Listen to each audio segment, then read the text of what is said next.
दोस्तों, इन तीन प्रकार के भोजन से मनुष्य की आयु कम होती है। इस प्रसंग में एक प्राचीन कथा है। इस प्राचीन कथा के माध्यम से हम आपको बताते हैं कि मनुष्य को किस प्रकार का भोजन करना चाहिए, भोजन करने का सही तरीका और सही दिशा कौन सी है, तथा भोजन शुरू करने से पहले क्या बोलना चाहिए। दोस्तों, एक बार की बात है, देवर्षि नारद भगवान श्री कृष्ण से मिलने के लिए द्वारिका नगरी पहुंचते हैं। तब भगवान श्री कृष्ण देवर्षि नारद को देखकर उनका स्वागत करते हुए कहते हैं, आइए देवर्षि, द्वारिका में आपका स्वागत है। आज किस प्रयोजन से द्वारिका में पधारे हैं? अवश्य ही कोई महत्वपूर्ण समाचार लेकर आए होंगे। तब देवर्षि कहते हैं, हे प्रभु, आप सब कुछ जानते हुए भी पूछ रहे हैं। मेरे मन में एक शंका है, उसी के निवारण के लिए मैं आपके पास आया हूं। कृपा अपने इस भक्त की दुविधा को दूर कीजिए। तब श्री कृष्ण मुस्कुराते हुए कहते हैं, हे देवर्षि, मैं अवश्य जानता हूं आप किस कारण दुखी हैं तथा आपकी क्या दुविधा है। इसलिए आपके मन में जो भी शंका, जो भी दुविधा हो, अवश्य पूछिए, मैं उसका समाधान अवश्य बताऊंगा। तब देवर्षि नारद जी बोलते हैं, हे प्रभु, मनुष्य को किस प्रकार का भोजन करना चाहिए? किस प्रकार की भोजन करने से मनुष्य की आयु कम होती है? और किस प्रकार के भोजन आयु बढ़ाने वाला होता है? तथा मनुष्य को किस दिशा में मुंह करके खाना चाहिए? कृपा करके आप इन सभी प्रश्नों का मुझे उत्तर दीजिए। तब श्री कृष्ण कहते हैं, आज आपने समस्त मनुष्य जाति की कल्याण के लिए बहुत ही महत्वपूर्ण प्रश्न किया है। यह बात सत्य है कि मनुष्य जिस प्रकार का भोजन करता है, उसी प्रकार से उसका स्वभाव, भाग तथा जन्म और मरण निर्भर करता है। हे देवर्षि, इस विषय में एक प्राचीन इतिहास है जो मैं आज आपको सुनाता हूं। इंद्र से वर प्राप्त करके रघुनंदन राम महर्षि अगस्त्य के आश्रम में पहुंचे। वे शंबुक वध की कथा सुनकर बहुत प्रसन्न हुए और उन्होंने विश्वकर्मा द्वारा दिया हुआ एक दिव्य आभूषण श्री राम को अर्पित किया। वह आभूषण सूर्य के समान दीप्तिमान, दिव्य, विचित्र तथा अद्भुत था।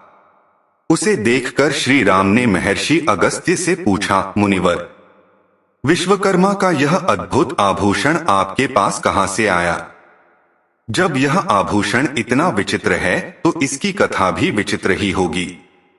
यह जानने का मेरे मन में कौतूहल हो रहा है। श्री राम की जिज्ञासा और कौतूहल को शांत करने के लिए महर्षि ने कहा, प्राचीन काल में एक बेहद विस्तृत वन था जो चारों ओर 100 योजन तक फैला हुआ था, परंतु उस वन में कोई प्राणी, पशु पक्षी तक भी नहीं रहता था। उसमें एक मनोहर सरोवर भी था। उस स्थान को पूर्णतया एकांत पाकर मैं वहां तपस्या करने के लिए चला गया था। सरोवर के चारों ओर चक्कर लगाने पर मुझे एक पुराना विचित्र आश्रम दिखाई दिया। उसमें एक भी तपस्वी नहीं था। मैंने रात्रि वहीं विश्राम किया। जब मैं प्रातःकाल स्नानादि के लिए सरोवर की ओर जाने लगा तो मुझे सरोवर के तट पर हृष्ट-पुष्ट निर्मल शव दिखाई दिया। मैं आश्चर्य से वहां बैठकर उस शव के विषय में विचार करने लगा। थोड़ी देर पश्चात वहां एक दिव्य विमान उतरा जिस पर एक सुंदर देवता विराजमान था। उसके चारों ओर सुंदर वस्त्राभूषणों से अलंकृत अनेक अप्सराएं बैठी थीं। उनमें से कुछ उन पर चवर डुला रही थीं। फिर वह देवता सहसा विमान से उतरकर उस शव के पास आया और उसने मेरे देखते ही देखते उस शव को खाकर फिर सरोवर में जाकर हाथ मुंह धोने लगा। जब वह पुनः विमान पर चढ़ने लगा तो मैंने उसे रोककर पूछा कि हे तेजस्वी पुरुष, कहाँ आपका यह देवोमय सौम्य रूप और कहाँ यह घृणित आहार? मैं इसका रहस्य जानना चाहता हूँ। मेरे विचार से आपको यह घृणित कार्य नहीं करना चाहिए था। मेरी बात सुनकर वह दिव्य पुरुष बोला कि मेरे महायशस्वी पिता विदर्भ देश के पराक्रमी राजा थे। उनका नाम सुदेव था। उनकी 2 पत्नियां थीं जिनसे 2 पुत्र उत्पन्न हुए। एक का नाम था श्वेत और दूसरे का सुरथ। मैं श्वेत हूं। पिता की मृत्यु के बाद मैं राजा बना और धर्मानुकूल राज्य करने लगा। एक दिन मुझे अपनी मृत्यु की तिथि का पता चल गया और मैं सुरथ को राज्य देकर इसी वन में तपस्या करने के लिए चला आया। दीर्घकाल तक तपस्या करके मैं ब्रह्मलोक को प्राप्त हुआ, परंतु अपनी भूख प्यास पर विजय प्राप्त न कर सका। जब मैंने ब्रह्मा जी से कहा तो वे बोले कि तुम मृत्युलोक में जाकर अपने ही शरीर का नित्य भोजन किया करो। यही तुम्हारा उपचार है, क्योंकि तुमने किसी को कभी कोई दान नहीं दिया, केवल अपने ही शरीर का पोषण किया है। ब्रह्मलोक भी तुम्हें तुम्हारी तपस्या के कारण ही प्राप्त हुआ है। जब कभी महर्षि अगस्त्य उस वन में पधारेंगे तभी तुम्हें भूख प्यास से छुटकारा मिल जाएगा। अब आप मुझे मिल गए हैं, अतएव आप मेरा उद्धार करें और मेरा उद्धार करने के प्रतिदान स्वरूप यह दिव्य आभूषण ग्रहण करें। यह आभूषण दिव्य वस्त्र, स्वर्ण, धन आदि देने वाला है। इसके साथ मैं अपनी संपूर्ण कामनाएं आपको समर्पित कर रहा हूं। मेरे आभूषण लेते ही राजर्षि श्वेत पूर्णतः तृप्त होकर स्वर्ग को प्राप्त हुए और वह शव भी लुप्त हो गया।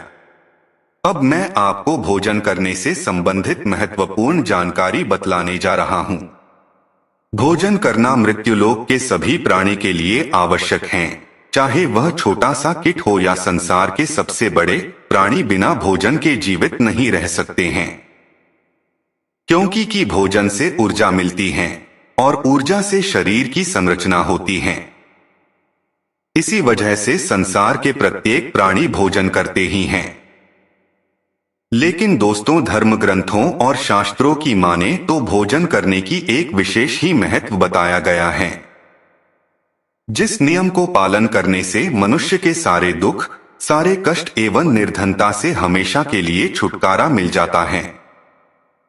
वह पूरी जिंदगी रोगों से मुक्त रहता है तथा उसकी आयु लंबी होती है। उसके घर में हमेशा सुख शांति बनी रहती है। दोस्तों, वास्तुशास्त्र के अनुसार दिशाओं और ऊर्जा का विशेष महत्व बताया गया है। वास्तुशास्त्र में दिशाओं को लेकर भी कई सारे नियम बताए गए हैं और शुभ काम करने को लेकर भी दिशा का महत्व होता है। इस तरह वास्तुशास्त्र में भोजन को लेकर भी दिशाओं का महत्व बताया गया है। अगर आप वास्तुशास्त्र के इन नियमों का पालन नहीं करते हैं तो आपको इसका हर्जाना भी भुगतना पड़ सकता है। आप एकदम से धनवान से गरीब भी हो सकते हैं।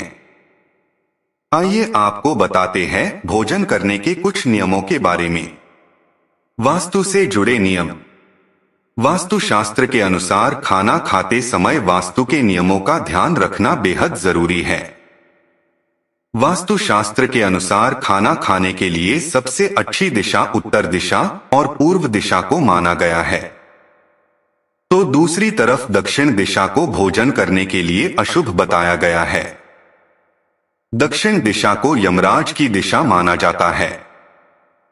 अगर आप इस दिशा में मुंह करके भोजन करते हैं तो आपकी उम्र कम हो सकती है। इसी तरह वास्तुशास्त्र के अनुसार खाना खाने के लिए पश्चिम दिशा को भी अशुभ बताया गया है। ऐसा बताया जाता है कि पश्चिम दिशा में मुंह करके भोजन करने से आपके ऊपर कर्ज बढ़ता है और साथ ही घर में कंगाली भी आती है। इसलिए आपको भोजन हमेशा पूर्व या उत्तर दिशा में मुंह करके करना चाहिए। इन दोनों दिशाओं को भगवान की दिशा माना जाता है। अगर आप इन दोनों दिशाओं में मुंह करके भोजन करते हैं तो घर में मां लक्ष्मी का वास होता है। अगर आप जूते पहनकर या सिर ढककर भोजन करते हैं तो इससे भी खाने का अपमान होता है। इसके अलावा बिस्तर पर बैठकर कभी खाना नहीं खाना चाहिए, इससे मां लक्ष्मी नाराज होती है और धन की भी कमी आती है। इसके साथ ही भोजन हमेशा नहा धोकर और साफ सुथरे वस्त्र पहनकर करना चाहिए। नहा धोकर भोजन करने से मां लक्ष्मी की कृपा आप पर बनी रहती है और आपके पास पैसों की कभी कोई कमी नहीं होती। इसके अलावा कभी भी टूटे फूटे बर्तन में या फिर हाथ में लेकर खाना नहीं खाना चाहिए। वास्तुशास्त्र के अनुसार हमेशा रसोई में या उसके आसपास बैठकर ही भोजन करना चाहिए। हमेशा ऐसी जगह बैठकर भोजन करें जहां प्राकृतिक प्रकाश और स्वच्छ वायु मिल सके। हमेशा उतना ही भोजन थाली में लेना चाहिए जितना आप खा सके। भोजन को झूठा छोड़कर उसका अपमान नहीं करना चाहिए। ऐसा करने से घर में धन और अन्न की कमी आती है। दोस्तों, उम्मीद करता हूं कि यह वीडियो आपको पसंद आया होगा। यदि वीडियो पसंद आया है तो लाइक करके वीडियो को ज्यादा से ज्यादा शेयर करें। धन्यवाद।